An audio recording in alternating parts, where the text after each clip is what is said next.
Assalamualaikum warahmatullahi wabarakatuh. Selamat siang semuanya.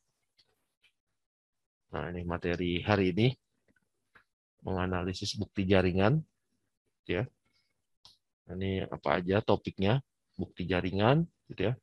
Analisis firewall dan log proxy, gitu. Karena di bukti jaringan kan pasti kalau di bukti jaringan itu kan ada log, gitu ya, log-log di alat-alat jaringan. Nah, kenapa?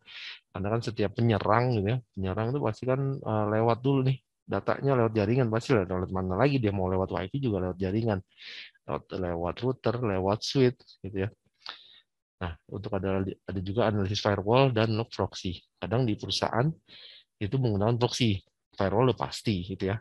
Firewall kan garda terdepannya tuh firewall, gitu yang melindungi suatu perusahaan, gitu. Nggak mungkin juga dia nggak ada lognya, gitu. Apa yang masuk, apa yang keluar dari si firewall, gitu ya. Yang diizinkan sama dia. Ada juga orang yang mencoba-nyoba untuk mengakses suatu service yang memang ditutup, gitu ya. Firewall tuh punya lognya. Terus juga ada log proxy ini. Log proxy berarti si proxy server.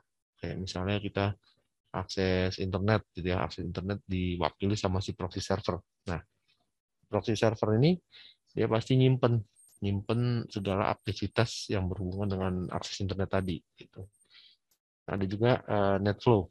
Nah, NetFlow ini tentang data yang berjalan di jaringan, koneksi antar perangkat dalam jaringan. Nah, ini biasanya digunakan untuk memecahkan masalah konektivitas dan bandwidth. Nah, si NetFlow ini bisa digunakan untuk mengenai data apa aja, gitu ya, data apa aja yang melalui jaringan yang berkaitan dengan misalnya ada suatu insiden, Nah, nanti dilihat nih NetFlow-nya.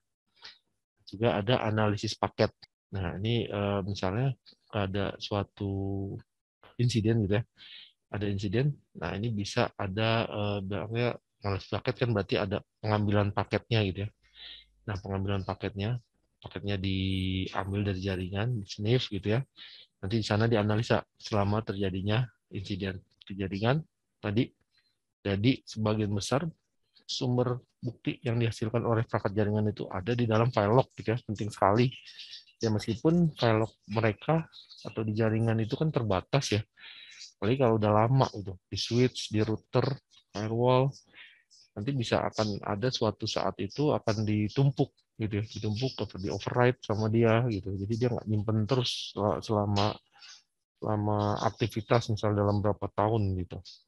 Makanya kita butuh suatu ada namanya log sentral. Nanti di log sentral itu terkumpul log-log dari si alat-alat jaringan. Nah, ini ada area fokus untuk pengumpulan bukti. Pertama, perilaku pengintaian dan pemindaian, gitu. Jadi kita lihat nih perilakunya nih. Kan ada orang nih yang coba-coba scan gitu ya. Nah, ini pemindaian ya. Pemindaian ini berusaha memastikan port yang terbuka kayak kita scanning. Port apa aja yang kebuka, kerentanannya, terus protokol autentikasinya, gitu ya. Nah, misalnya di sini ada SSH, ini bisa dieksploitasi, gitu ya. Kenapa SSH bisa dieksploitasi? Karena biasanya kan kelihatan nih versinya ya, versi SSH-nya, gitu. Nah, SSH versi segini ada nggak kira-kira exploit-nya? Gitu. Makanya kenapa kita butuh nge-patch atau update suatu program aplikasi. Terus juga ada infeksi awal. Ini biasanya ketika kalau suatu host itu udah kena malware. Ini lihat nih ada apa ya? Ada suatu infeksi awal. Nanti ada tahap-tahapannya, gitu ya. Tahap-tahapannya misalnya suatu malware itu dia akan berkomunikasi ke command center-nya dia, gitu ya. Command control-nya dia, nanti dia akan juga download eksploitasi tambahan, gitu ya. Kan nggak semuanya malware di dalam satu file, dia pasti akan berkomunikasi ke masternya, gitu. Nanti dilihat infeksi awal. Terus di sini ada pergerakan lateral. Jadi ketika si musuh atau si pengancam ini berada dalam jaringan, dia akan mencoba melakukan pengintaian, terus juga eksploitasi sistem yang lain, dan juga dia melakukan memindahkan data, komando dan kontrol tadi. Kadang si musuh ini membutuhkan kemampuan untuk mempertahankan kontrol gitu ya atas sistem yang disusupinya. Jangan sampai dia lepas kontrol. Makanya dia biasanya kan menanamin backdoor gitu ya. Jadi ketika dia butuh suatu suatu akses ke suatu sistem, dia lewat si backdoor itu. Terus ada eksfiltrasi data. Nah, ini salah satu tujuan musuh adalah kompromi dan pemusnahan data. Gitu. Ini yang bisa aja dilakukan oleh si penyerang. Nah, kadang si log proxy ini bisa mengidentifikasi dari aktivitas ini ya. Dan juga NetFlow dapat menangkap gitu ya aliran data dari sistem internal atau sistem eksternal, kelihatan NetFlow-nya. Nah, tadi dari paket tadi gitu ya, paket tadi bisa diambil, ditangkap itu untuk mengidentifikasi ketika adanya suatu eksfiltrasi data ini sini. Selanjutnya analisis firewall dan log proxy. Nah, ini ada metodenya gitu ya. Metode yang digunakan ya untuk analisis file log proxy gitu ya. Jadi pertama tinjau dulu log secara manual. Kita lihat gitu ya, file log mentah bilangnya, asli filenya. Ini dibuka dengan editor teks, kita lihat. Nah, untuk analisis tinjau log ini dengan editor ini harus lihat baris per baris, kita lihat tuh laporan dari lognya. Nah, ini dibilang solusi ini berbiaya rendah. Ya iyalah, kita cuma lihat pakai editor teks gitu ya. Hanya berguna dengan jumlah data yang terbatas. Nah, ini akan masalah kalau kita tinjau log secara manual, datanya banyak banget, sampai lognya misalnya 5 giga. Kita buka tuh. Malah sampai ada kejadian, waktu itu ada anak skripsi, ambil log gitu ya, 5 giga, 10 giga gitu ya, pakai editor teksnya itu ngeheng.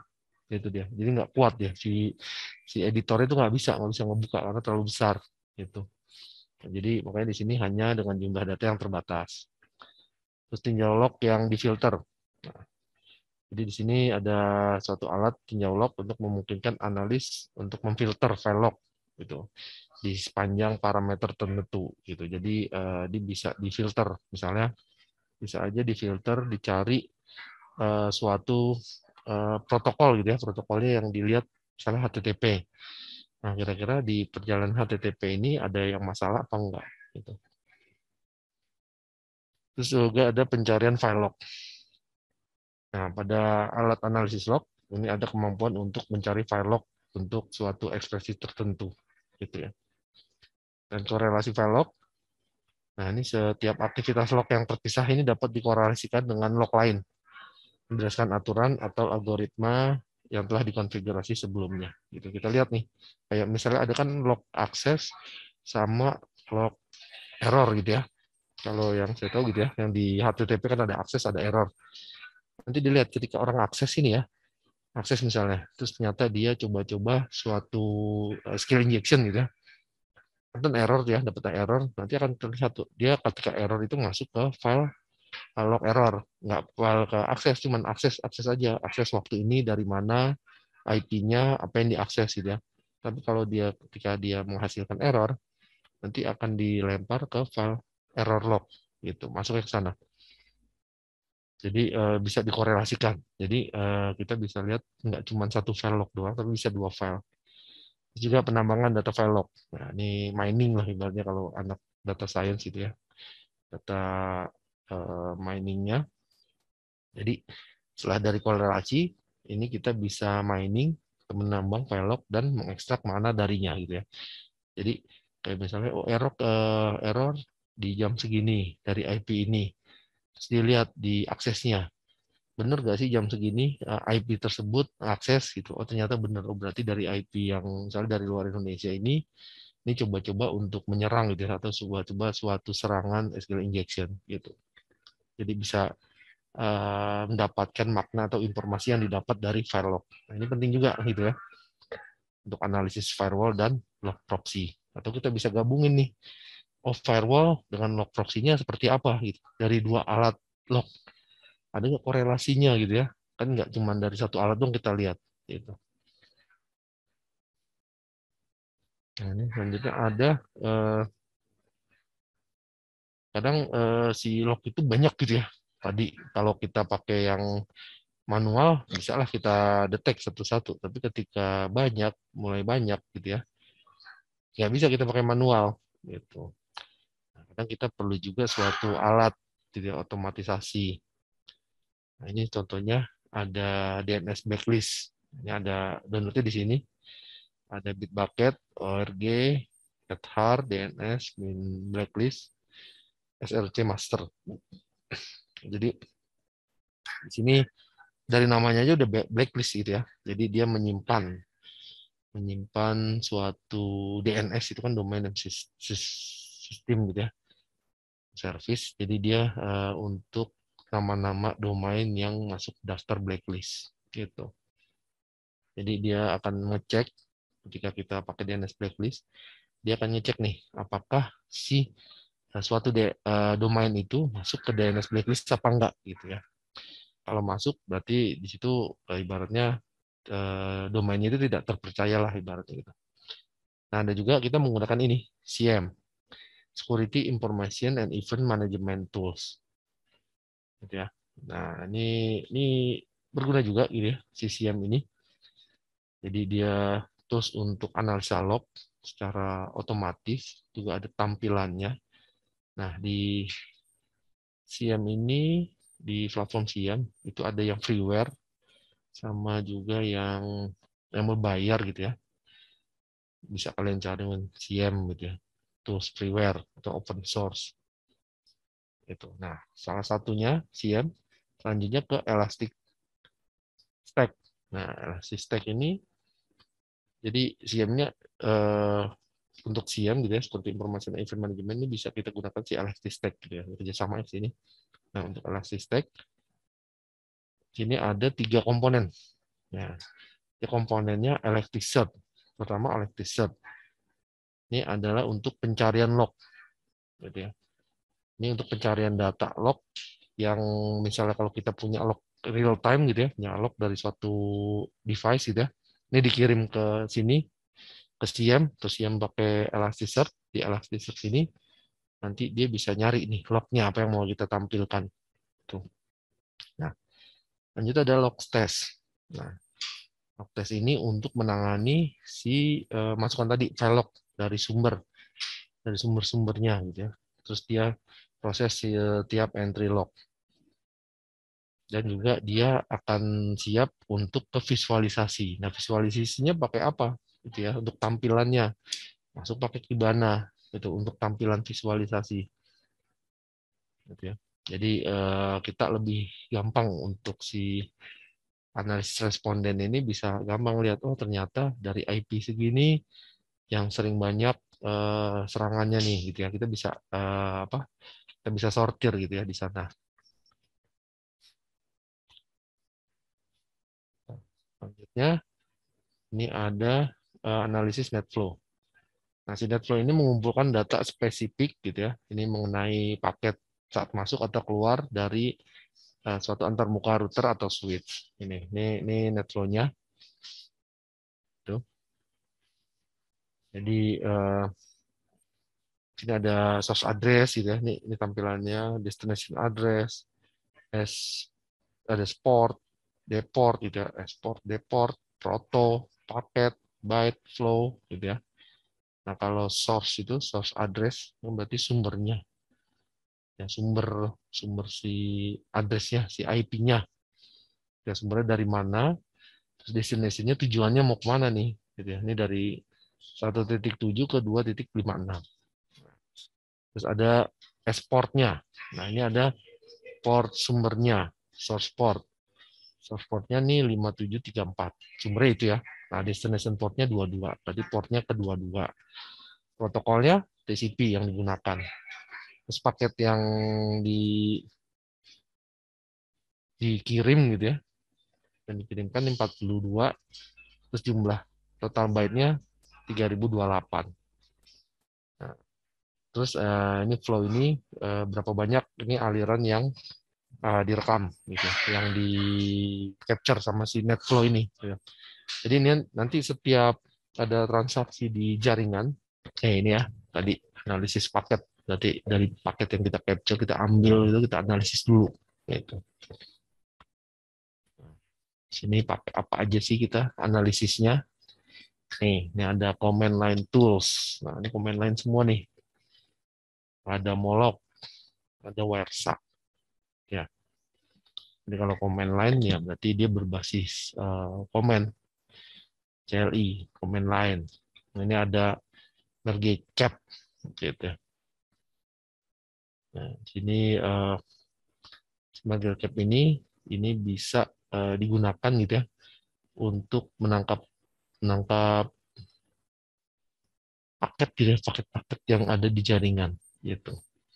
Dan juga dia bisa ngambil beberapa paket. Nah, juga ada edit cap. Nah, di sini kalau di edit cap, ini si analis ini ya, bisa memanipulasi file yang sudah diambil gitu tadi ya, pakai merge cap, dia edit cap, diedit, terus bisa dirubah ke beberapa segmen yang lebih kecil, biar lebih gampang dilihatnya gitu ya. Tadi bisa aja yang file yang di capture itu lebih banyak gitu. Nah, itu bisa kita potong-potong. Misalnya pecah jadi 50.000 segmen paket. Nah, itu bisa lebih mudah untuk si seorang analis ini untuk melihat apa aja sih informasi yang didapat dari paket yang ditangkap tadi. Terus juga ada DN stop. Nah, si DN stop ini kadang ini digunakan analis gitu ya untuk mengisolasi gitu ya, mengisolasi suatu domain. Itu kenapa diperlukan? Karena biasanya yang kayak tadi misalnya ada suatu host gitu ya, host terjangkit kena malware. Nah, pasti kan dia berkomunikasi dulu nih dengan command controlnya gitu ya, dengan masternya dia untuk download. Nah, itu nanti akan kelihatan nih di sini. Nah, itu. Nah, di sini gunanya si DN stop ini dia bisa memparsing gitu ya, file pengambilan paket dan memastikan sumber dan query dari DNS dari si host atau internal. Nah, selanjutnya ada Molok. Nah, Molok ini suatu sistem pengambilan dan pencarian paket gitu ya di open source. Ini memungkinkan si analis responden untuk memeriksa dari suatu tangkapan paket yang sudah didapat gitu. Nah, si Molok ini mengatur tangkapan paket ke dalam berbagai sesi gitu ya. Dan juga si Molok ini dapat digunakan sebagai pemantau jaringan. Nah, ini bisa dimanfaatkan atau mengimpor paket ke dalam Elasticsearch tadi gitu dari Molok. Jadi dia dapat dari Molok tangkapan paketnya, nanti bisa kita import ke Elasticsearch. Di sana dianalisa. Nah, di sini si respon insiden ini bisa memeriksa aktivitas jaringan gitu. Karena kan kita perlu juga ya, jangan dipikir jaringan kita aman gitu. Ternyata di situ ada penyerang di jaringan, kita nggak bisa lihat kan pakai mata gitu, tapi kita butuh suatu alat. Nah, ini Molok. Ini bisa misalnya kita ambil suatu contohnya ya, contoh suatu malware traffic analisis gitu. Ini contohnya dari sini, dari www.html min traffic gitu ya, minanalysis.net 2019 722 indeks HTML. Nah, ini bisa di-download nih contohnya gitu ya. Kalau kalian mau coba install Molok terus ambil filenya, file malware ini nanti coba dibuka sama si Molok. Nah, di dapatnya apa gitu ya. Ini dapatnya ini gambarnya nanti dia bisa kita buka di browser gitu ya. Jadi setelah dijalankan ini si data molok /bi /molok min capture gitu ya, spasi min r spasi /data molok /row gitu ya. Nah, ini nama filenya yang kita download misalnya /pcap gitu ya. Kita jalankan, nanti dia proses gitu ya. Nanti dia baru setelah selesai gitu ya, kita buka browser. Kita buka browser di port 8005 gitu. Nah, ini akan ada si tampilan moloknya. Itu, ini akan tampil nih molok. Ini bisa kita analisa. Kalau ini kan analisanya si malware traffic. Gitu. Kita lihat sumbernya dari mana gitu ya. File apa aja yang di-download sama dia gitu. Terus selanjutnya ada Wireshark. Itu udah nggak asing gitu ya di Wireshark. Misalnya bisa kalian ambil nih contoh sampel datanya di malware traffic analyst.net ini. Nah, nanti ini bisa kita lihat misalnya filter gitu ya. Filter sumbernya, source-nya. Sumber source-nya ini bisa kita filter di IP titik source sama dengan 10.3.13.101. Nanti dia dilihat source-nya semua sama gitu ya. Jadi ada untuk display filter di Wireshark. Nah, juga ada untuk host identifikasi. Nah, jadi kadang perlu kita identifikasi suatu host. Ya, karena ini kan biasanya berasal dari satu host. Jadi perlu kita identifikasi nama host gitu ya, alamatnya, MAC address-nya. Gitu. Ini bisa kita klik nih contohnya sini.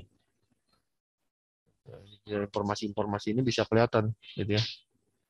Destination-nya, IP-nya gitu ya. Di sini bisa kita baca nih di sini. Di host identifikasi. Terus ada physical connection identifikasi sama protokol identifikasi.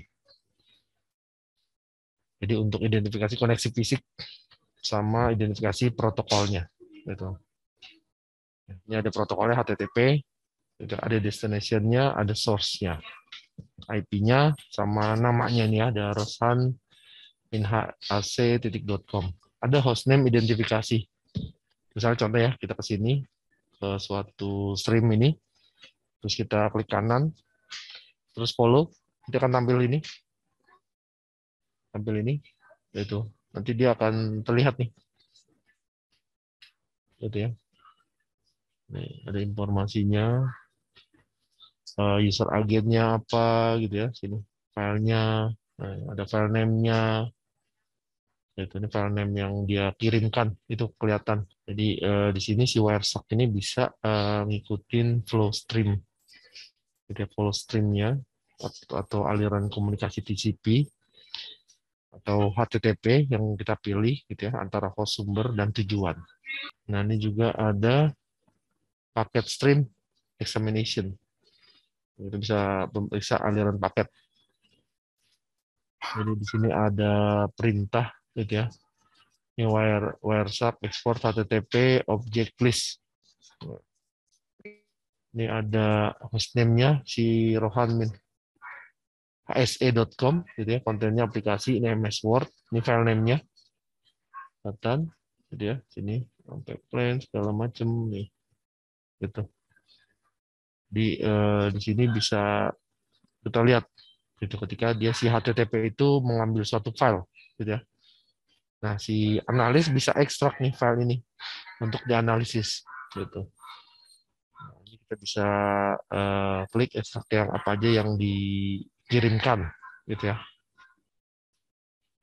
Jadi Wireshark itu alat untuk melakukan analisis secara rinci dari paket yang kita capture tadi. Misalnya tadi paket untuk si malware ya, jalur malware apa ketika si host itu kena malware. Ini tugasnya, saya tugasnya. Filtered log review is one where a respondent or analyst filter out specific load based on a set parameter. Benar apa enggak? Terus is what is not a component of Elasticsearch tadi. Mana yang enggak masuk termasuk komponen Elasticsearch. Elasticsearch, log forwarder, log stash atau Kibana. Terus ketiga with packet analyst tool. Place the packet capture into session as the default view. Gitu ya. Wireshark, NetFlow, Elasticsearch atau Molok. Nah, terus ada WhatsApp does not allow for DNS name resolution. Benar apa enggak? Gitu. Coba dijawab ya ininya. Oke, ada pertanyaan. Jadi hari ini mengenai analisis bukti jaringan ya, lebih ke log yang ada di jaringan, bukti-buktinya.